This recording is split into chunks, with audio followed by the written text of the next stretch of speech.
সারাদিন তো ঘরের চার দেওয়ালের মাঝে বন্দি থেকে একদম হাঁপিয়ে উঠি। বলো তো, এই বয়সে আমাদের আর আলাদা করে করার মতো কি বা কাজ আছে? একদম ঠিক বলেছিস মাধবী। কাজের ফাঁকে চায়ে চুমুক দিয়ে এভাবে একসঙ্গে বসে জিরোলে তবে মনটা বেশ ভালো হয়ে যায়। ভাবছি আমরা তিনজনে মিলে যদি নতুন কোনো উদ্যোগ নিই, কেমন হয় বলো তো? নতুন কোনো উদ্যোগ মানে কি বলো তো সুলেখা? এই বয়সে এসে আমরা আবার নতুন কি কাজ করতে পারবো বলো তো? সংসার তো বহুদিনই সামলানো শেষ। আমার ওই সামনের উঠোনটা তো সারা বছরই একেবারে ফাঁকা পড়ে থাকে। ওখানে যদি আমরা একটা বড় সড়ো কুমড়োর মাচা করে ফেলি, তবে কেমন হয় বলো তো? ও মা, এ তো দারুণ একটা কথা বলেছিস। বাড়িতে অলস বসে থাকার চেয়ে মাটির কাছাকাছি একটু কাজ করা অনেক বেশি ভালো লাগবে।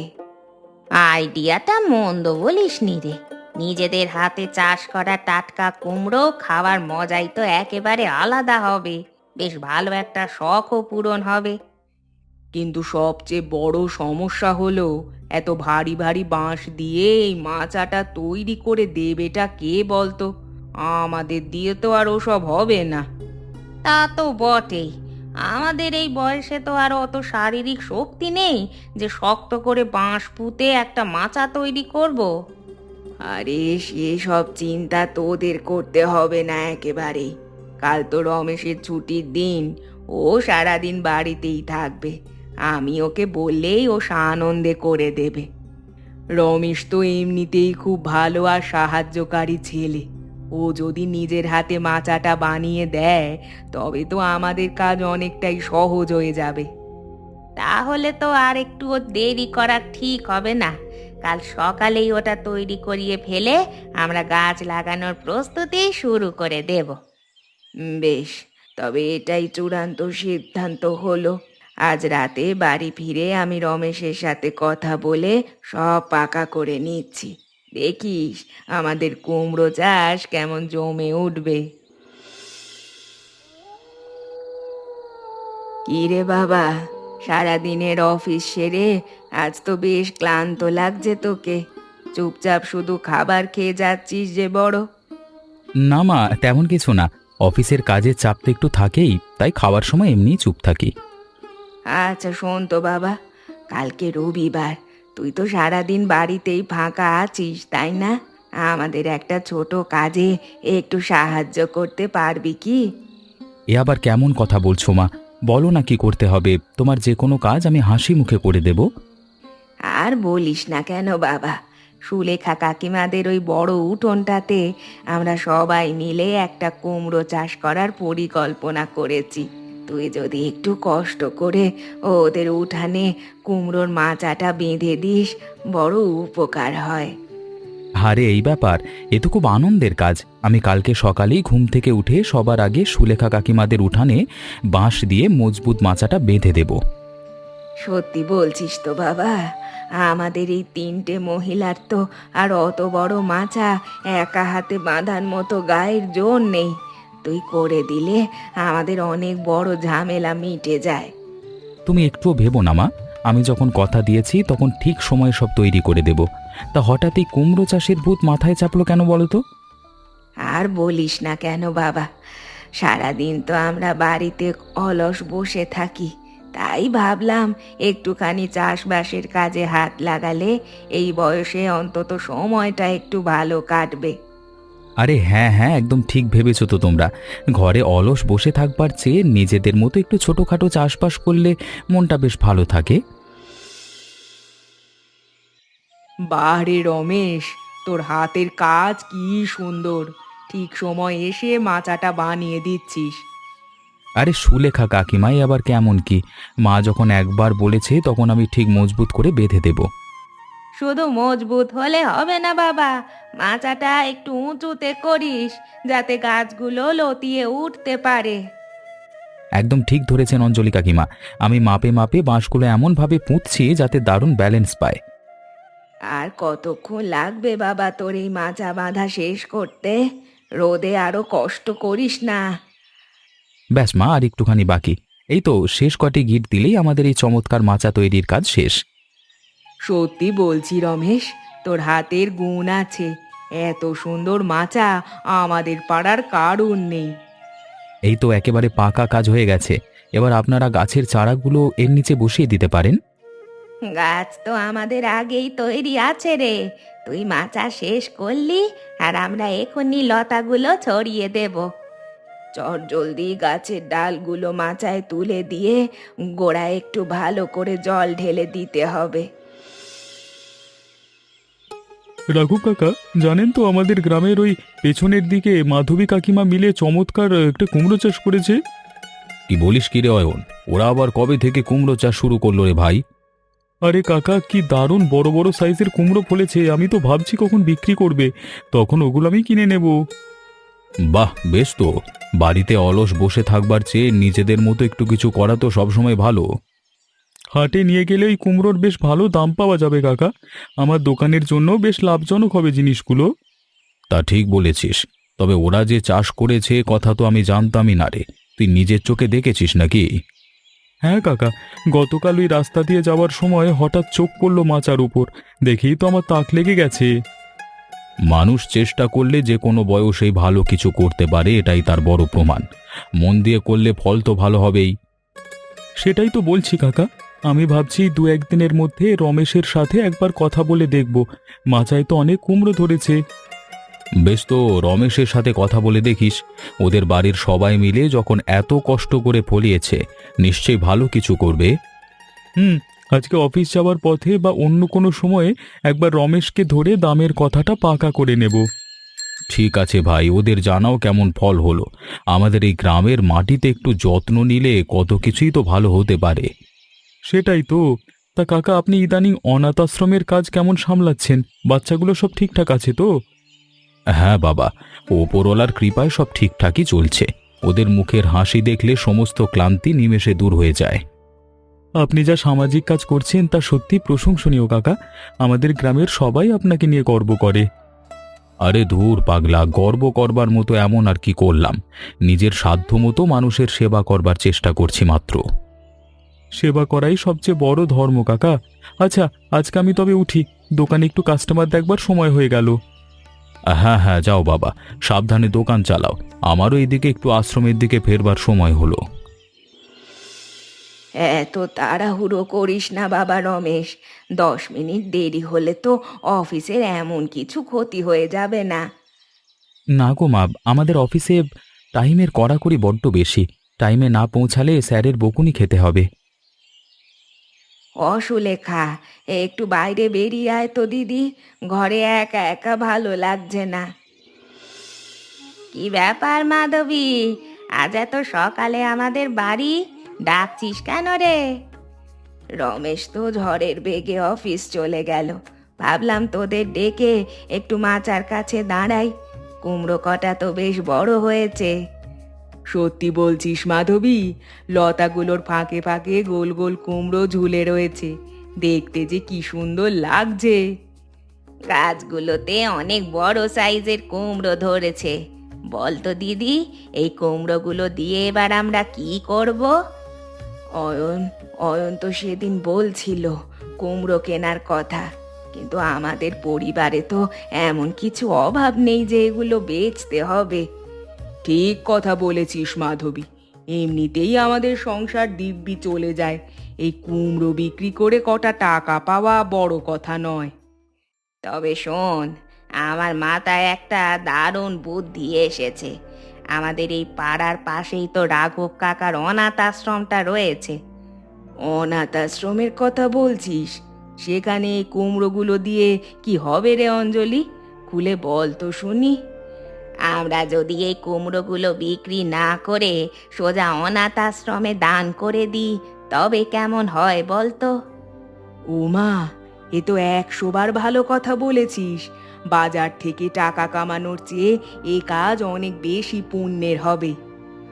আমারও মনে ধরেছে এই আইডিয়াটা। একটা কথাও কাউকে না জানিয়ে আমরা যদি গোপনে সাহায্য করি, কত ভালো হবে। তাহলে একদম পাকাপাকি কথা রইলো এটাই। আজ থেকে এই লুকিয়ে লুকিয়ে একটু একটু করে কুমড়ো কেটে আশ্রমে দিয়ে আসবো।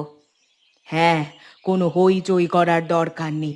একদম চুপি সারে এই মহৎ কাজটা করলে বাচ্চাগুলোর মুখে হাসি ফুটবে। আজ মনে হয় অফিস পৌঁছাতে একটু দেরি হয়ে যাবে। পায়ে পায়ে হাঁটা ছাড়া উপায় নেই। কি রে ভাই রমেশ, সকাল সকাল তুই এ পাড়ার পথ ধরে অফিস যাচ্ছিস না কি রে? হ্যাঁ রে অয়ন, অফিস যাওয়ার টাইমে তো অফিসেই যেতে হবে, না গেলে তো বেতন কাটবে। তোর সাথে একটা জরুরি কথা বলবার ছিল ভাই, একটু দাঁড়িয়ে শুনবো নাকি? হ্যাঁ ভাই বল না, এমন কি জরুরি কথা শুনি। আমার তো আবার হাতে বেশি সময় নেই। বলছিলাম যে তোর মায়েরা মিলে ওই যে সুলেখা কাকিমাদের উঠানে কুমড়ো চাষ করেছে, ওগুলো তো বেশ বড় বড় দেখলাম। ও মা, তাই নাকি? কি জানি ভাই, ওসব চাষবাস তো মায়েরা করে, আমি তো ঠিক খেয়াল করে দেখিনি।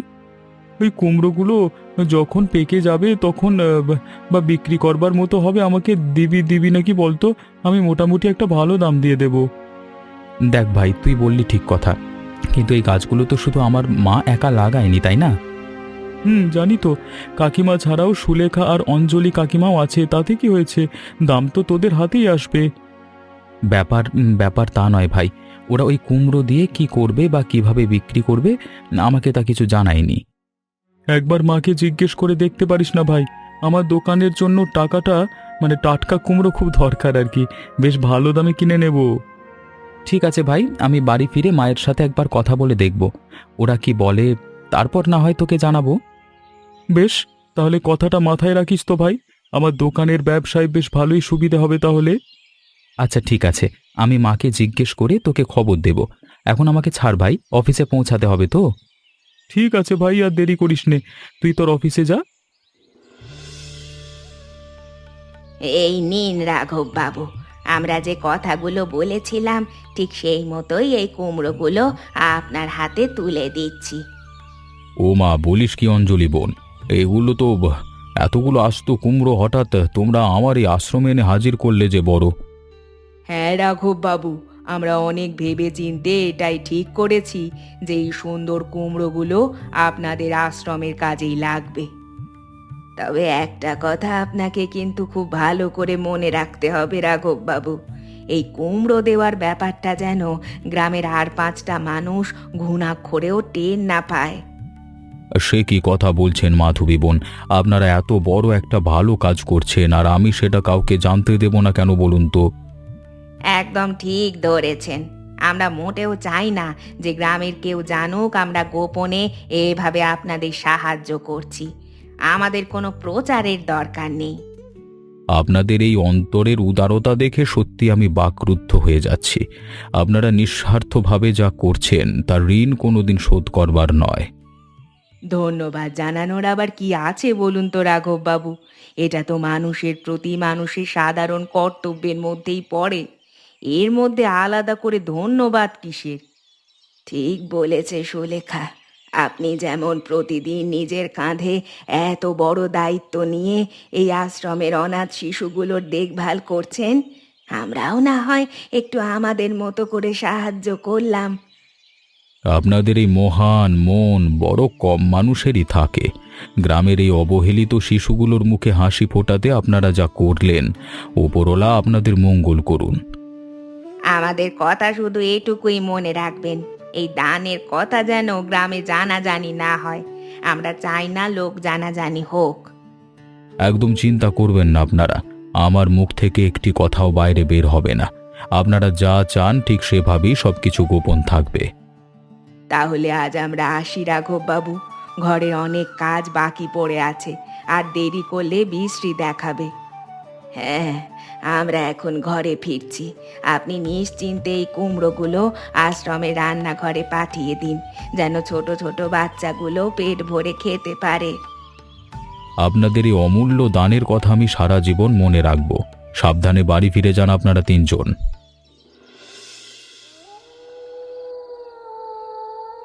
মা, আমি অফিস থেকে চলে এসেছি।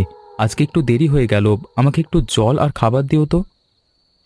আয় বাবা রমেশ, হাত মুখ ধুয়ে একটু জিরিয়ে নে। আমি এক্ষুনি তোর খাবার গুছিয়ে দিচ্ছি ঘরে গিয়ে। 1 মিনিট মা, আমি তো আসবার সময় খেয়াল করলাম মাচায় ঝুলে থাকা বড় বড় কুমড়োগুলো সব গেল কোথায়?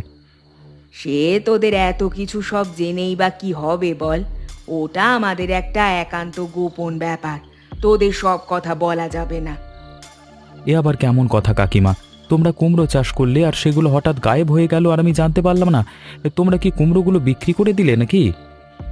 না বাবা, আমরা কোনো কুমড়ো বাজারে বিক্রি টিক্রি করতে যাইনি। ওগুলো অন্য কাজে ব্যবহার করা হয়েছে, তোকে চিন্তা করতে হবে না। যদি বিক্রি না করে থাকো তবে এতগুলো ভালো ভালো কুমড়ো হঠাৎ করে গেল কোথায়? আমাকে তো একটু পরিষ্কার করে বলতে পারো।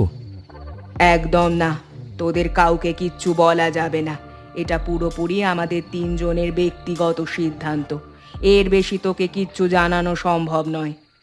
বলো কি কাকিমা, ঘরের সামনে এত যত্নে যে কুমড়ো ফলালাম আর আমি কিছু জানতে পারলাম না? তোমরা কি লুকিয়ে লুকিয়ে কোনো ব্যবসা ফেঁদেছো নাকি? ধুর পাগল ছেলে, ব্যবসা করতে যাব কেন এই বয়সে? আমরা নিজেদের খুশি মতো কিছু ভালো কাজ করছি, সেটা তোদের বলে বেড়ানোর তো কোনো দরকার নেই। ভালো কাজ করেছো, অথচ সেই ভালো কাজের কথা একমাত্র আমাকেই লুকিয়ে যাচ্ছ। আমার বন্ধু অয়ন তো সেদিন নিজে কিনে নিতে চাইলো। অয়ন কিনতে চেয়েছিল তো কি হয়েছে? আমরা সাফ জানিয়ে দিচ্ছি, ওই কুমড়ো এক দানাও বিক্রি করা হবে না। তুই আর ও নিয়ে বেশি ঘাঁটাঘাঁটি করিস না বাবা। বেশ, তোমাদের যা খুশি করো গে যাও, আমি আর কিচ্ছু জানতে চাই না। হ্যাঁ হ্যাঁ, যা, হাত মুখ ধুয়ে টেবিলে আয়। আমি তো রাতের খাবারটা গরম করে দিচ্ছি। আর ওই কুমড়ো নিয়ে বেশি মাথা ঠাতা ঘামাস না বলছি তো। আজব তো, মায়েরা মিলে এমন কি গোপনীয় ব্যাপার করেছে যে আমাকে একটা কথাও বলছে না? মা, আজকে বের হতে একটু দেরি হয়ে গেল, সাবধানে থেকো। তুই কোনো চিন্তা করিস না বাবা, নিজের কাজ ঠিক মতো সেরে তাড়াতাড়ি বাড়িতে ফিরে আসিস। অসুলেখা, ও অঞ্জলি, তাড়াতাড়ি তোরা একটু বাইরে আয় তো দেখি, আর দেরি করা ঠিক হবে না। কি ব্যাপার মাধবী, আজ এত তাড়াতাড়ি ডাকছিস কেন রে? সবকিছু ঠিকঠাক আছে তো? আরে মাধবী, রমেশ কি অফিস বেরিয়ে গেছে নাকি? হ্যাঁ, রমেশ তো অনেক আগেই চলে গেছে, এখন আর কোনো ঝামেলা নেই। চল, আমরা তাড়াতাড়ি মাচা থেকে কুমড়ো কটা পেরে নি। এই কুমড়োটা দেখ না, কি সুন্দর পেকেছে, একদম নিখুঁত সাইজ হয়েছে। একদম ঠিক বলেছিস, এটা কাটলেই রাঘব কাকার আশ্রমের বাচ্চাগুলোর অনেক সুবিধা হবে। তাড়াতাড়ি হাত চালা দেখি, আজকের মতো এই দুটো বড় কুমড়ো কেটে ব্যাগে ভরে নি, চলো। সাবধানে কাটিস অঞ্জলি, যেন গায়ের খোসা না ছড়ে যায়। চিন্তা করিস না সুলেখা, একদম নিখুঁতভাবেই ব্যাগে ভরে নিয়েছি। এবার ব্যাগটা শক্ত করে আটকে নে তো অঞ্জলি, আমাদের দেরি দেখলে পাড়ার লোকেরা আবার সন্দেহ করতে পারে। ঠিক বলেছিস মাধবী, লোক জানাজানি হওয়ার আগেই আমাদের এই ব্যাগ নিয়ে সোজা রাঘব বাবুর আশ্রমে পৌঁছে যেতে হবে। চল তবে, আর এক মুহূর্ত নষ্ট না করে এখনই রওনা দেওয়া যাক। আসুন আসুন, আপনাদের জন্য অপেক্ষা করছিলাম। আজকে তাহলে ওই কুমড়ো দিয়ে কি রান্না করা যেতে পারে বলুন তো? আজ তো রাঘব বাবু ওই কুমড়োর ঝক্কা রান্না করবেন, যাতে আশ্রমের ছেলেপুলেরা পেট ভরে খেতে পারে। ও মা, আমার মা এখানে ব্যাগ নিয়ে কি করছো? ব্যাপার কি? আপনাদের এই নিঃস্বার্থ সাহায্য ছোট ছোট বাচ্চাগুলোর মুখে যে হাসি ফোটাচ্ছে তার কোনো তুলনা হয় না। ও, তাহলে এই আসল রহস্য, এই ব্যাপার। আপনারা লুকিয়ে লুকিয়ে কুমড়ো বেচছিলেন না, দান করছিলেন? তো তুই তুই এখানে আচমকা কি করছিস বাবা? আমি তো তোকে কিচ্ছু বলিনি এ বিষয়ে। আমি বুঝতে পেরেছি মা, অফিসের দরকারি ফাইলটা বাড়িতে ফেলে গিয়েছিলাম, তাই নিতে আসবার পথেই সবটা দেখতে পেলাম। আমরা চেয়েছিলাম কথাটা পুরো গোপন রাখতে রে রমেশ, কাউকে না জানিয়ে এই সেবাটুকু করতে চেয়েছিলাম। কিন্তু কেন এমন লুকিয়ে লুকিয়ে সব করলে বলো তো কাকিমা? এত সুন্দর একটা ভালো কাজ কেউ কি লুকিয়ে করে নাকি? বাবা রমেশ, আমরা ঢাক ঢোল পিটিয়ে দান করতে চাইনি, তাহলে তো গ্রামের সবাই আমাদের মাথায় তুলে নাচতো। তাতে দোষ কি ছিল কাকিমা? তোমরা তো কোনো খারাপ কাজ করছো না, বরং মানুষের সেবা করছো। আমরা জনপ্রিয়তা বা বাহবা পাওয়ার জন্য এই সেবা করছি না রে বাবা। আমরা দান করছি নিছক মানুষের মনের টানে, প্রচারের জন্য নয়। একদম ঠিক কথা বলেছেন অঞ্জলি বোন। প্রকৃত দান সেটাই, যার বাঁ হাত কি করছে তার ডান হাতও টের পায় না। আমার মা আর কাকিমারা যে কত বড় মনের মানুষ, আজকে তা আরও একবার প্রমাণ হয়ে গেল। তুই বুঝেছিস, এটাই আমাদের সবচেয়ে বড় প্রাপ্তি বাবা। চল, এবার আমাদের ঘরে ফিরতে হবে।